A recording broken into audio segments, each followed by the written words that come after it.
Here's something most seniors never hear. By the time you reach 65, your body has already started a quiet countdown. Not a loud alarm, not a dramatic crash, just a slow, steady shift that most people don't notice until it's too late. Doctors and researchers have studied thousands of seniors between 65 and 85, and what they found is both shocking and hopeful. Only about 2% of people in that age range can still do a specific set of everyday things. Not extreme things, not running marathons or climbing mountains. Simple, quiet abilities that most people slowly lose without ever realizing it. In this video, we're going to talk about 7 things that separate the top 2% of seniors from everyone else. If you can still do most of these, you're not just doing okay. You're aging at a level that most people your age can only dream about. Stay with me until the end because number 7 is the one almost nobody talks about. And it might be the most important one of all. Now, before we get into the list, I want to be clear about something. These are not guesses or myths. They are based on real patterns that researchers and doctors have observed in people who age exceptionally well. These are the things geriatric specialists actually look for when they evaluate how well someone is aging. By the end of this video, you'll know exactly where you stand, and more importantly, you'll know what you can do about it. Thing 1, you can get up from a chair without using your hands. This sounds so simple that most people dismiss it. But researchers say this single movement is one of the strongest predictors of independence after 65. When you stand up without pushing off with your arms, you're using your core, your thighs, your balance, and your coordination all at once. Think about Harold, a 74-year-old from Ohio. Harold gets out of his recliner every morning without grabbing the armrests. He just leans forward and stands. He doesn't even think about it. Now think about Gene, also 74. Gene hasn't stood up without pushing off in years. He grabs the armrests, rocks forward a few times, and struggles to his feet. Some mornings he needs his wife to pull him up. Here's why this matters. Doctors say the muscles needed for this movement are the same muscles that prevent dangerous falls. When those muscles weaken, everything else starts to follow. Walking gets harder. As stairs become risky, eventually, getting off the toilet becomes a problem. And that's when independence starts disappearing. The good news is you can rebuild this strength. Simple sit-to-stand exercises, even just 5 repetitions a few times a day, can make a real difference within weeks. Start from a sturdy chair with your feet flat on the floor and practice standing without using your hands. Can you do it right now? Try it. That one movement tells you more about your body than most medical tests. Thing 2, you still have a strong grip. This one surprises a lot of people, but grip strength is one of the most studied markers of aging in the world. Researchers have found that the strength of your handshake is directly connected to your heart health, bone density, and even how long you're likely to live. Think about Margaret, a 78-year-old from Texas. Margaret can open jars, carry her own groceries, and grip a railing tightly if she stumbles. Her hands are still strong and reliable. Now think about Dorothy, also 78. Dorothy can barely twist open a water bottle. She drops things constantly. She avoids cooking because she can't grip a pot handle safely. The deeper truth is this: grip strength reflects your overall muscle mass. When your grip weakens, it usually means muscles throughout your entire body are declining too. Doctors call it a window into your whole system. Weak grip often comes before falls, fractures, and hospitalizations. Here's what you can do. Squeeze a tennis ball or a hand gripper for a few minutes each day. Even opening and closing your fist firmly can help. It's one of the easiest exercises there is, and the payoff is enormous. Can you hold a firm handshake for 10 seconds without trembling? That's a good sign you're in the top group. If you're still watching this video and finding these insights valuable, please comment number 2 below to let me know you're here.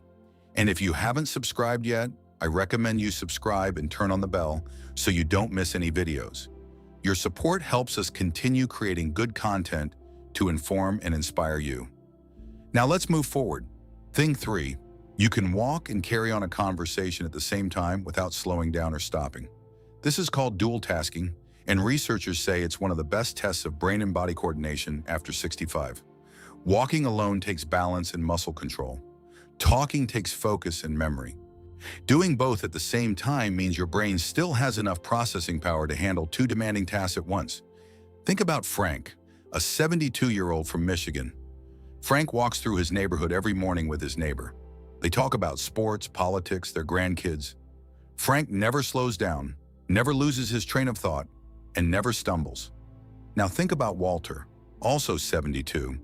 When Walter tries to walk and talk, he stops mid-sentence. He has to look down at his feet. Sometimes he forgets what he was saying entirely. Researchers say this is actually one of the earliest warning signs of cognitive decline. When the brain can't handle walking and talking together anymore, it often means larger problems are developing underneath the surface. Falls become much more likely because the brain gets overloaded. Here's what helps. A, to practice walking while counting backward from 100 by sevens, or walk while naming animals that start with each letter of the alphabet. These simple brain-body exercises strengthen the connection between your mind and your movement. Do you pause or stop walking when someone talks to you? Pay attention next time. Your answer matters more than you think. Thing 4. You bounce back after an illness within a reasonable time. After 65, getting a cold or a stomach bug isn't the real danger. The real danger is how long it takes you to recover. Researchers call this resilience, and it's one of the clearest signs of how well your immune system and overall body are functioning. Consider Eleanor, 76 years old, from Florida. Eleanor caught a bad cold last winter. She felt terrible for about 5 days, then slowly got back to her routine. Within 2 weeks, she was walking, cooking, and visiting friends again. Now consider Phyllis, also 76. Phyllis caught the same kind of cold. 3 weeks later, she was still exhausted. She lost her appetite, stopped walking, and her muscles weakened so much she could barely get up the stairs. Doctors see this pattern all the time. It's not the illness that changes a senior's life. It's the recovery that never fully happens. One bout of sickness can start a chain reaction of decline if the body doesn't have enough reserves to bounce back. The good news is that resilience can be supported. Eating enough protein, staying hydrated, keeping up with gentle movement even when you don't feel great, and getting proper sleep all help your body recover faster. Think about your last illness. Ian, did you bounce back to your normal within a couple of weeks? Or did it take much longer? Your recovery speed says a lot about where you stand. If you're finding this video helpful, please give it a like and share it with someone you care about. Your support truly makes a difference and helps this information reach more people who need it. Now let's keep going, because the next few points might be the most important ones. Thing 5. You still sleep well enough to wake up feeling rested most mornings? Perfect sleep isn't the goal here. Waking up once or twice at night is completely normal after 65. But researchers found that seniors who generally feel rested when they wake up live significantly longer and stay mentally sharper than those who don't. Think about Joe, a 73-year-old from Pennsylvania. Joe sleeps about 6.5 hours most nights. He wakes up once to use the bathroom, falls back asleep, and feels reasonably good in the morning. He's got energy for his day. Now think about Carl, also 73. Carl lies awake for hours. He wakes up 4 or 5 times. In the morning, he feels like he hasn't slept at all. He's foggy, irritable, and exhausted before the day even starts. Here's why this matters so much. Sleep is when your brain clears out toxins, repairs cells, and consolidates memories. Without quality sleep, your risk of dementia increases, your immune system weakens, and your emotional health deteriorates. Poor sleep after 65 isn't just uncomfortable, it's genuinely dangerous. Here's what you can do. Keep your bedroom between 60 and 67 degrees. Stop eating at least 3 to 4 hours before bed. Limit screen time in the evening and try to go to sleep and wake up at the same time every day. These small changes can dramatically improve sleep quality.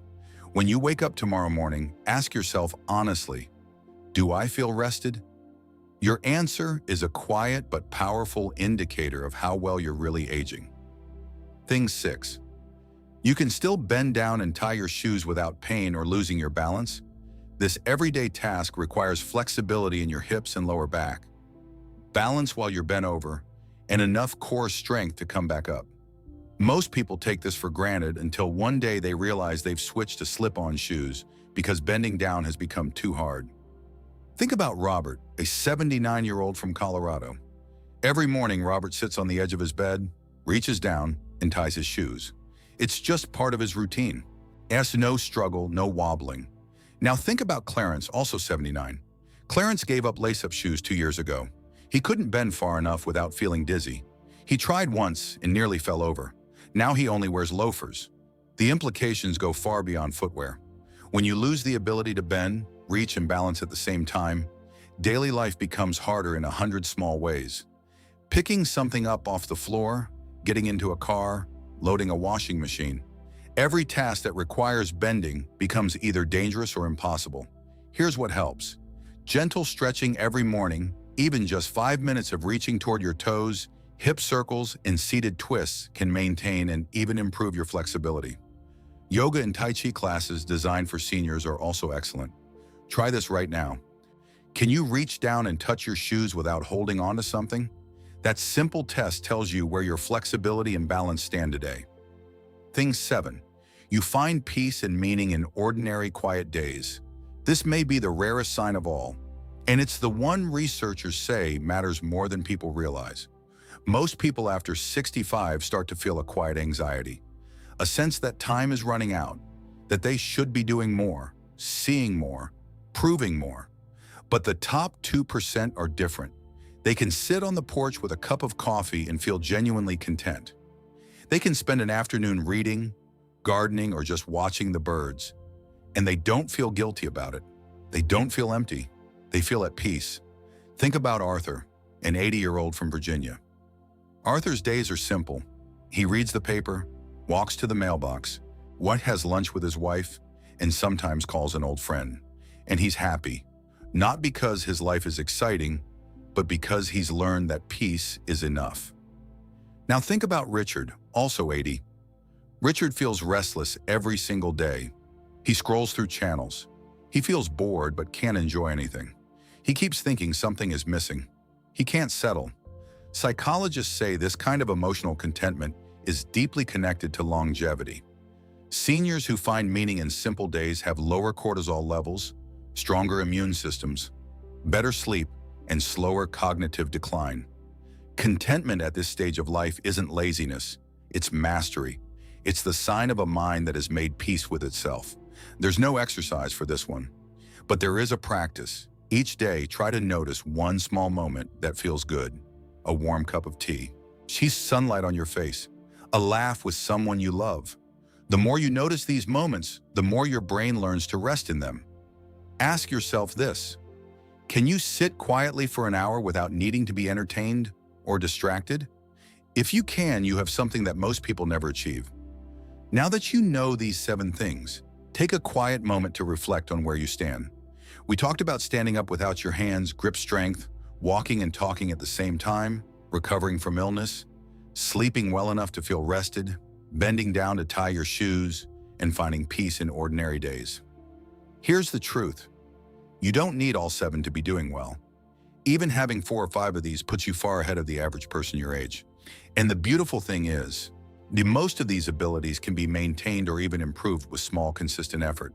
Your future isn't set in stone. The choices you make today, the walks you take, the sleep habits you build, the stretches you do in the morning, these things add up. Doctors say the body responds well to gentle, steady support, even after 65. Progress matters more than perfection. If you recognize yourself in several of these signs, take a moment to appreciate that. You're not just surviving, you're thriving. And that didn't happen by accident. It happened because of how you've chosen to live. The goal isn't to stay young, it's to stay capable, steady, and at peace. And if you can still do these things, you truly are part of a rare group. That's not luck, that's strength, and it deserves respect. Thank you for joining us today. We'd love to hear from you. Leave a comment below and share which of these 7 things you can still do and which ones you want to work on. Your thoughts are important to us, so don't hesitate to share them. Reading your comments gives us great motivation and encouragement. If you enjoyed this video and found it helpful, please like, subscribe, and share it with someone who needs to hear this. Your support helps us continue creating good content to inform and inspire you. And remember, always consult your doctor before making any changes to your health routine. Every person's situation is different, and your doctor knows your body best. Thanks for watching, and we look forward to seeing you in the next video.